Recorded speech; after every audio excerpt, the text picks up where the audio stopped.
आप सभी भाई बहनों का आध्यात्मिक ज्ञानात्मक चैनल की संध्या बेला ज्ञान कक्षा में एक बार फिर स्वागत है। आज की चर्चा का विषय है मन की डावाडोल स्थिति। और उसके नीचे ही हमने देखिए एक शब्द कब लिखा है और दाएं बाएं दो प्रश्न चिन्ह सफेद रंग से एक इसलिए दर्शाए हैं कि इन पर आपको में एक विचार करना है, चिंतन करना है, क्योंकि अक्सर डावाडोल की स्थितियों में अक्सर मनुष्य अंत में ये एक बुराई की ओर ही वो अपना निर्णय ले लेता है। देखिए, यहाँ डावाडोल की स्थिति के बहुत ही गहरे अर्थ हैं और इन सभी स्थितियों से हम सभी भाई बहन दिन में एक बार नहीं, दो बार नहीं, दसियों बार गुजरते हैं। और अक्सर आपकी हमारी जो एक अंतिम स्थिति होती है वो कुछ तामसी बन जाती है। देखिए, संसार की स्थितियों में ये जो तमोगुण और रजोगुण की स्थितियां हैं, रजोगुण प्रत्यक्ष रूप से भले ही आपका हमारा पतन नहीं करता, लेकिन ये पतन होने का एक कारण बन जाता है, क्योंकि ये आपको में फिर तामसी स्थितियों में गिरा देता है। इसीलिए तो हमने देखी मन की डामाडोल की स्थिति को तो रंगीन रंग से दर्शाया है, संसारी स्थिति से दर्शाया है, क्योंकि ये विषय भोगों की स्थितियां हैं। अक्सर मनुष्य आरंभ में देखिए विषय भोगों की और एक डामाडोल की स्थिति में ही रहता है। डामाडोल का मतलब मन अस्थिर रहता है, सही निर्णय ले नहीं पाता, यानी कि रुक नहीं पाता। देर सवेर मनुष्य भोगों की गलियों में फिसल जाता है और फिसलते फिसलते वो गिरता तमोगुण में। ये बहुत ही एक गहरी सच्चाई है। लेकिन इन सभी स्थितियों के पीछे का कारण, यानी कि मन की डामाडोल स्थितियां कब बनती हैं, इसके पीछे का कारण मनुष्य ढूंढता नहीं का अभिप्राय क्या है कि मनुष्य अपनी बुद्धि का इस्तेमाल नहीं करता। बुद्धि का इस्तेमाल नहीं होने का मतलब क्या है कि आपकी जो बुद्धि की स्थिति है वो कुछ सात्विक रही नहीं होती। देखिए, सात्विक बुद्धि रहने पे तो उसका मन पे पूर्ण रूप से नियंत्रण बना रहता है, तो फिर मन की डामाडोल की स्थितियां उत्पन्न ही नहीं होती। लेकिन जब बुद्धि में कुछ अस्थिरता रहती है, उसमें राजसी स्थितियां होती हैं, तो फिर राजसी स्थितियों का मन के ऊपर नियंत्रण हो नहीं पाता, जिसके फलस्वरूप अंतोगत्वा मन विषय भोगों की गलियों में फिसलने लगता है। अक्सर आप भाई बहनों का एक अनुभव रहा होगा कि कोई भी बुराई आरंभिक स्तर पर देखिए स्थूल शरीर के स्तर पर 5 ज्ञानेंद्रियों द्वारा प्रवेश करती है, 5 कर्मेंद्रियों द्वारा प्रवेश करती है। और ज्ञानेंद्रियां हो या कर्मेंद्रियां हो, इनका जो मूल एक लक्ष्य होता है वो 5 भोग्य विषयों की प्राप्ति का ही होता है।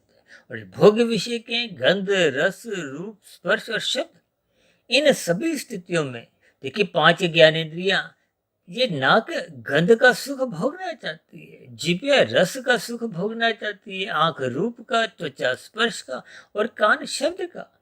और इन्हीं ज्ञानेंद्रियों की मदद के लिए कर्मेंद्रियां कार्य करती हैं। ये कार्य देखिए अच्छे भी होते हैं, बुरे भी होते हैं। आप कानून का पालन करते हुए भी कर्म करते हो, कानून का उल्लंघन करते हुए भी कब आप निषेध स्थितियों में अपने आप को संलग्न कर लेते हो, मनुष्य को इसका बोध नहीं रहता। इसी तरह शास्त्र के अनुसार भी हम अपनी दिनचर्या रखते हैं और शास्त्र विरुद्ध भी कब कितने पाप कर्म इन भोग्य विषयों की प्राप्ति के लिए ही करने लगते हैं, मनुष्य को इसका बोध नहीं होता। ये सभी स्थितियां अक्सर आपके हमारे जीवन में ये मन की डामाडोल स्थितियां होती हैं। ये देखिए, मन विषय भोगों की स्थितियों में अक्सर ऐसी स्थितियां उसके जीवन में आती जाती रहती हैं। आज जो मनुष्य भी देखिए गुटखा खा रहे हैं, जो शराब का सेवन कर रहे हैं या सिगरेट पी रहे हैं, और भी देखिए कुछ ऐसी ही स्थिति, यानी जब बुराई आरंभिक स्तर पर स्थूल शरीर के स्तर पर ज्ञानेंद्रियां कर्मेंद्रियों द्वारा प्रवेश करती है, तो ये आरंभिक आदतें देखिए अभी स्वभाव बना नहीं है। क्यों? क्योंकि अभी मन बुद्धि की स्थितियां ने एक पूर्ण रूप से रजामंदी नहीं दी। देखिए, जब मन डामाडोल की स्थिति में होता है, भले ही अंतिम जो उसका झुकाव है वो भोगों की ओर हो जाता है। इसके पीछे का कारण आपके मेरे कारण शरीर में बने हुए पहले के तामसी राशि संस्कार होते हैं।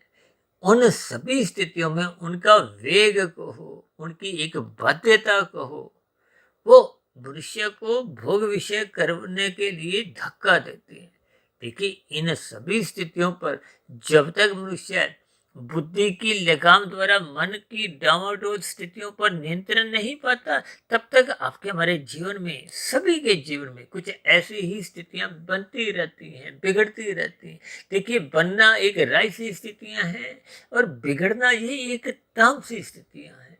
हालांकि शास्त्रों में तो बार बार कहा गया तमोगुण रजोगुण दोनों बांधते हैं, जबकि मुक्तिदायक स्थिति तो देखिए सात्विक है। सात्विक का अभिप्राय सत्संग की स्थिति से है। इसीलिए तो शास्त्रों में कहा गया ये चार पुरुषार्थों में धर्म को प्रथम स्थान पे रखो, तभी ये अर्थ और काम बिगड़ते नहीं है। हम तो बार बार कहते रहते हैं धर्म की चार दीवारी इतनी ऊंची बनाओ कि ये अर्थ और काम उस दीवार को लांघ ना सके, और धर्म की चार दीवारी इतनी मजबूत बनाओ कि ये अर्थ और काम उस दीवार को तोड़ ना सके। देखिए, ये सभी स्थितियां जब तक आपके हमारे मन बुद्धि के स्तर पर स्थिर नहीं होती, तब तक इन सभी स्थितियों पर आपका हमारा नियंत्रण बनता नहीं है। यानी कि मन की डामाडोल स्थितियां ही फिर मनुष्य को देर सवेर तमोगुण में गिराने लगती है। यानी कि ये जो आरंभिक पहली सिगरेट है या पहला शराब का जो एक सेवन है, और भी देखिए जो भी बुराइयां हैं, भागवत पुराण में तो देखिए स्पष्ट शब्दों में ही बुराइयों का जिक्र आता है। दूध कीड़ा, मदपान, स्त्री संग, हिंसा और अनीतिगत कार्यों से कमाया गया धन। यानी कि डामाडोल स्थितियों में अक्सर आपका हमारा एक तुरंत गिरना होता नहीं है। मन आरंभिक स्थितियों पर कुछ डामाडोल की स्थितियों में रहता है, अस्थिर रहता है, लेकिन कारण शरीर में जिनके बुरे संस्कार बने होते हैं, वो स्थूल शरीर के स्तर पर फिर इन विषय भोगों से ऊपर जीत हासिल कर नहीं पाते, या यूं को कि अपने आप को इन विषय भोगों की ओर एक गिरने देते हैं। इसलिए मेरी आप सभी भाई बहनों से विनती है कि अपने बुद्धि के स्तर को, बुद्धि रूपी बल्ब को जगाए रखिए, इसको सत्संग की खुराक देते रहिए, गुरु के प्रवचन इसको सुनाते रहिए, और स्वयं भी अपने मन बुद्धि को समझाते हुए शास्त्रों का स्वाध्याय करते रहिए, ब्रह्म मुहूर्त में उठते रहिए। ये निरंतर स्थितियां जब आपके हमारे जीवन में बनी रहती हैं, तो फिर बुद्धि सात्विक बनी रहती है। सात्विक बुद्धि बनने से फिर ये मन की जो डामाडोल की स्थितियां हैं, वो धीरे धीरे स्थिर होने लगती है। फिर डामाडोल की स्थितियां समाप्त होने लगती है। जब डामाडोल की स्थितियां समाप्त हो जाती हैं, तो फिर मनुष्य का तमोगुण में गिरने का तो प्रश्न ही नहीं उठता। इन सभी स्थितियों को आपको विज्ञान पूर्वक समझना होगा, यानी कि आपके बड़े सत्संग में कमजोरी आने ना पाए। आपको हमें इन सभी स्थितियों पर ज्ञान पूर्वक चिंतन करते हुए इन डामाडोल की स्थितियों से बचना होगा। अन्यथा देखिए, समाज में आप देखते ही हो, विशेष रूप से देखिए किशोरावस्था में, युवावस्था में मनुष्य इस विषय भोगों की गलियों में फिसलता जाता है। ये फिसलने का आरंभ देखिए स्थूल शरीर के स्तर पर एक बुरी आदतों के रूप में होता है। फिर ये आदतों में जब बुद्धि भी रस लेने लगती है, तो फिर मन बुद्धि दोनों ही इन सभी स्थितियों में गहरे तल पे उतरने लगते हैं। आरंभिक स्तर पर आदतें देखिए स्थूल शरीर के स्तर पर बिगड़ती हैं, फिर मन बुद्धि का एक सहमति मिलने से फिर ये सूक्ष्म शरीर भी बिगड़ने लगता है। जब स्थूल शरीर सूक्ष्म शरीर दोनों ही बिगड़ने लगते हैं, तो फिर कारण शरीर में भी कोई अच्छे संस्कार बनते नहीं है। जो पहले के बुरे संस्कार बने हुए थे, उनमें और अधिक मजबूती आने लगती है। तो ऐसी स्थितियों में वो बुरे संस्कार आपको में नचवाते हैं। ये बुरे संस्कार इतने वेग से आते हैं, देखिए जब तूफान आता है, आंधी तूफान, ये बहुत ही तीव्र गति से आते हैं। इसी तरह ये तीव्र गति से जो संस्कार बुरे आते हैं, ये मन बुद्धि पर अब रुकते नहीं हैं, अब सीधा कर्मेंद्रियों द्वारा पाप कर्म करवाए जाते हैं, ज्ञानेंद्रियों द्वारा स्थूल शरीर के स्तर पर भोग विषय जबरदस्ती करवाए जाते हैं। ये जो बलात्कार, हत्या जैसी जो स्थितियां हैं समाज में आप देखते ही हो, ये सब बिगड़े हुए बुरे संस्कारों के वेग के कारण ही है। देखिए, तूफान आता कितनी देर का है, लेकिन तबाही कितनी कर जाता है। इन सभी स्थितियों पर आपको में गहन चिंतन करना होगा, यानी कि बुद्धि रूपी बल्ब को जगाना होगा, ताकि पहले के बुरे संस्कार क्रमशः कमजोर हों और नए बुरे आदतें आपके हमारे जीवन में प्रवेश ना करने पाए। क्योंकि आरंभ में ही जब आपकी बुरी आदतें बनती नहीं है, तो फिर मन बुद्धि के स्तर पर कहीं भी उनकी रस बुद्धि नहीं बनती, यानी कि मन बुद्धि में स्वभाव नहीं बिगड़ता और कार्य शरीर में फिर बुरे नए संस्कार बनते नहीं है। इन सभी स्थितियों के क्रम को आपको हमें ज्ञान पूर्वक समझना होगा। इसलिए हमने देखिए कब के बाएं दाएं दो प्रश्न चिन्ह लगाए हैं, ताकि इन सभी स्थितियों पर आप और हम ज्ञान पूर्वक चिंतन करें, ब्रह्म मुहूर्त में उठें, रात की जो एक तामसी मनात्मक स्थितियां होती हैं उनसे बचें, रात को जल्दी सो जाएं।